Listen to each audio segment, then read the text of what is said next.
Yo, what's going on, Dragon Ballers? Welcome back to another meta breakdown video. You're probably wondering why you're not seeing me in today's video. I know it's very unusual for me. I'm actually having camera issues.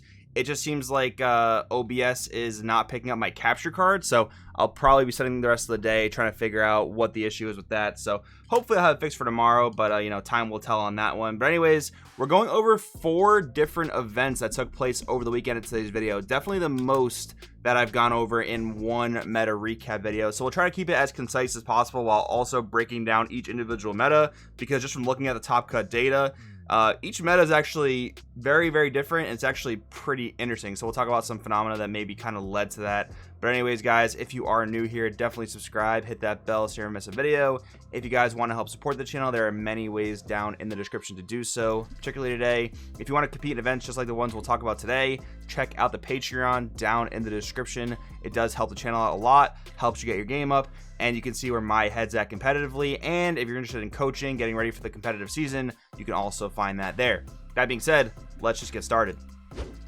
So the NJ1K, I was actually in attendance for this in Newark, New Jersey, so that's kind of where I was able to pull the data from. Not really sure if there were any other notable IRL events this weekend. I just wasn't made aware of them if they were, but I was here so I could talk about it. It was about 30 players. We kind of know at this point that when you deal with an IRL event as compared to like an online event, you're going to have a smaller player pool. That's just kind of how it is right now, the state of the world and COVID and everything. We did have about 30 players. We cut the top 8. The top 4 consisted of King Piccolo, one of which was myself. The other was Jamal Moultrie. Shout out to Jamal. We have 1 Blue Baby and 1 Fuse Zamasu. Okay, so just talking about the top 4 really quick, right? So 2 King Piccolo, 1 Blue Baby, not really surprising anyone. Blue is definitely a weaker pick in this meta, but Blue Baby is definitely the blue deck that shines the most. Like, where green is really weak, it doesn't really have a deck that's consistently topping in the meta, and you kind of have like Reboot Gohan, but Reboot Gohan's not a green deck. Reboot Gohan would do the same thing no matter what color it was, right? So when you're looking at green decks, you're looking at like Turles, maybe like green Gotenks, things like that.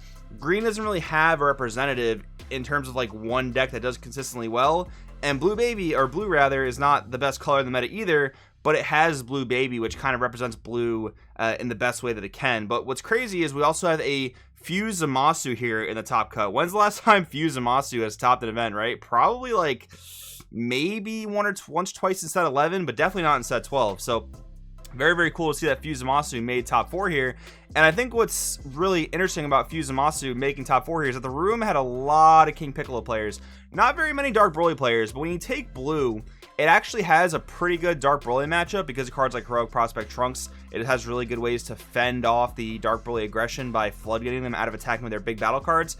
And it's also got a really good red matchup most of the time. Like King Piccolo, for instance, it can honestly be kind of tough to push to like a Senzu Bean, right? And when you're playing King Piccolo, you're playing a very grindy red deck. Like if you took Red Broly, for instance, I think Red Broly would pretty much eat Fuse Zamasu alive. In my experience, Red Broly also eats alive Blue Baby, but Red Broly is not very popular right now. When you're looking at red decks, you're looking at grindier red decks like Launch and King Piccolo. And where you're playing a grindier deck like King Piccolo, Blue can actually extend that game very well. And they end on their boss monsters like Android 17 turning the tide, right? Like we know that's what Blue Baby plays as a boss monster. That's also what these Zamasu lists played as their boss monster as well. There were actually two at least Fuse Zamasu decks in the room in New Jersey. Again, one of which ended up going on top 4, which is really cool. It has a pretty good King Piccolo matchup. Blue in general is stated to have a good King Piccolo matchup, even by Justin Rios himself, who won the PPG Miami Invitational with King Piccolo. He very specifically stated in his deck profile that blue does very well against King Piccolo, as to where he had to side deck many cards just to really have a better chance of beating King Piccolo. So that's Blue Baby, that's Zamasu, even Invoker is very good against King Piccolo. So as where many people would kind of say King Piccolo is the best deck in the format, it seems to have really pushed out Dark Broly from that spot. Blue can kind of see like this resurgence, and you know, more blue decks can possibly become popular because blue has good tools to deal with both Dark Broly and King Piccolo. So very interesting that Fuse Zamasu made top 4 here. Let's talk about top 8. In top 8, we have a green Gotenks and 3 different builds of Launch, which that in and of itself is very cool to talk about. So just touching on the green Gotenks real quick. Once again, I already kind of mentioned that green doesn't have the best footing in this meta. When we see a green deck top, it's really a really random sporadic type of deck, like a green Gotenks here, a Turles there, stuff like that. There's some more green that did top this weekend. We will talk about that as we kind of go through different tournaments here. But yeah, green Gotenks, very cool. I think when a green deck makes it to the top, you just have a good pilot that kind of took it there and did well with it. So definitely shout out to that player. Then we have 3 launched. So again, 3 different builds, one of which was Invoker. The other build was a red, blue, green mid-range build. So you're playing like your Piccolo Jr. simulated ability. You're playing your Beerus super combos, playing into your cooler arrivals. And then we had a red blue mid-range. So firstly, no pure red green. I've said this a few times, but actually been a while because launch hasn't really been topping too much recently. But when you play like pure red green launch as opposed to like red blue green, the red green pure is far more explosive. Like you have the potential to burn your opponent really fast and for a lot of damage really early. But the red blue green definitely allows you to play a bit more mid-range, which is nice. The red blue mid-range build though was actually interesting because it wasn't the Invoker build. Normally when you look at like normal red blue launch, it typically plays the Invoker stuff. This is actually red blue mid-range, like again Beerus into cooler, but also playing unisons like Piccolo Jr. Descendant of the King. I actually do have all 8 of these deck lists here. I'll actually post them on my channel Facebook page, so make sure to stay tuned to that if you want to see it. Facebook.com/CrossworldTCG. I'll be posting those there sometime today. But anyways, let's move on.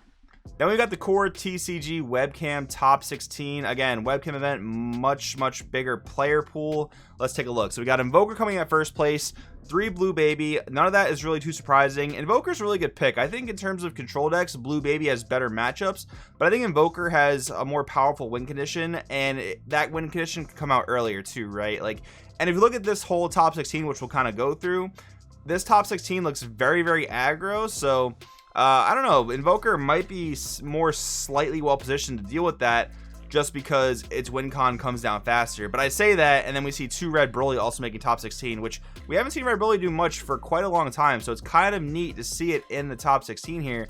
Red Broly, said by many players, is Invoker's worst matchup by far. Like, I think in this format, there aren't really too many auto-loss matchups. There are definitely favorable and unfavorable matchups, but I don't think there are a lot of auto-loss matchups. But when you look at Red Broly versus Invoker, many players will tell you that that is an auto loss matchup for Invoker. So maybe Invoker happened to dodge Red Broly. That would be certainly a great streak of luck. And again, I don't think Red Broly is all that popular, so dodging Red Broly wouldn't be too impossible. But yeah, it's definitely interesting that we're seeing Red Broly in the top cut here. Then we got 2 Soul Striker Janemba. I believe one of these made 2nd place, so that's kind of cool there. Soul Striker Janemba is a deck that was kind of theorized at the beginning of set 12 when the Janemba stuff was kind of revealed. Soul Striker looked to be one of the best leaders to play with the Janemba engine. Like, the Janemba engine has its own leader, but it's a very generic engine you can play with almost any blue or even a red leader like Reboot Hit. Soul Striker is probably the best one because Soul Striker is probably just the best generic blue leader. This deck hasn't really done much of the meta from what I understand up until now,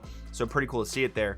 Turles, same thing I mentioned with green. Like, sometimes you see a sporadic green deck here and there. Even Majin Vegeta, I think Majin Vegeta is really just a combo deck in and of itself. Like, I don't think this deck had to be tied to green to do what it does. Like, if it was red, blue, yellow, whatever, Majin Vegeta would still be able to do all its same stuff with Majin Quickening and everything. So I don't really view Majin Vegeta as like a green toolbox deck. I do view Turles more as like a green toolbox deck because even though it has its own win cons and it has its own boss monsters, it does rely a bit more on what green actually wants to do, like a bit of field control and hitting control. Majin Vegeta kind of just drops its Wombo combo, tries to kill you turn 2, turn 3. Very good deck at doing that. I do think it's more of a rogue aggro deck, but if I had to say, you know, a definitive statement on the entire meta right now, I would say the entire meta right now definitely leans much more toward mid-range and control rather than aggro, but aggro is still making a great showing here, which is pretty cool. 1 Mecha Frieza, definitely not surprising.